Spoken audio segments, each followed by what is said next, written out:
Okay, so I'm going to try and explain this to you, what I'm doing here. So before, each one of these was just a single train car, and now what I've done is I've taken a piece of plexiglass and mounted it to it, so it's it's kind of daisy chained together to see if I can get any sort of additional power out of it, I guess would be the best way to put it.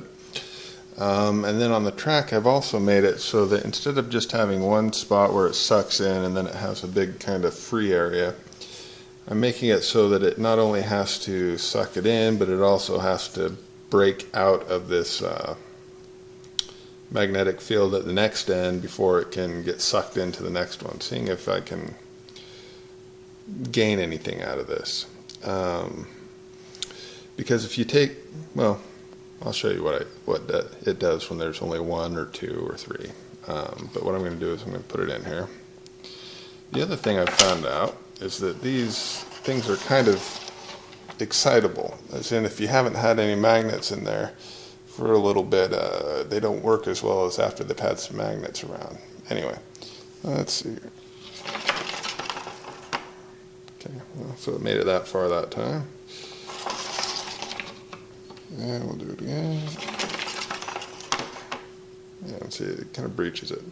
But what's happening is each time this is getting out here, this one is going to have to break free of the magnetic pull of this one, and these other ones have to kind of do that job.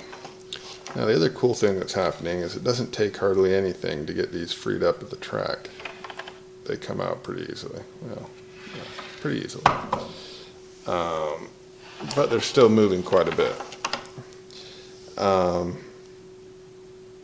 So here's the beginning of the track. Sucks them in, gets them going. Okay, so it gets all the way over there.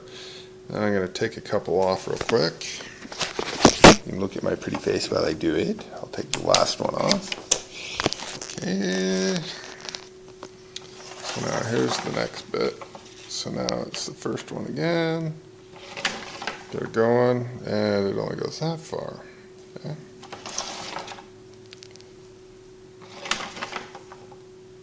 Maybe makes it to the third one, maybe. Okay. But definitely not all the way to the end, like the other one was. Okay, I'll take another one off to show you what it does. Me again. Woo, hi! Oh, I hate it when I snap it. Neodymium magnets are kind of a pain in the butt too. Okay, so and then we have our first one, and there you go.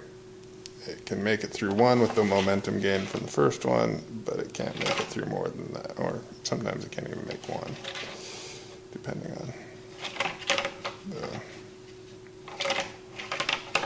there you go. So the thought is, if I was to have a chain of these, it just continued around, came down here, popped out, you know, whatever, in a better way than with plexiglass as their bonding agent, that circled around and fed it in down here,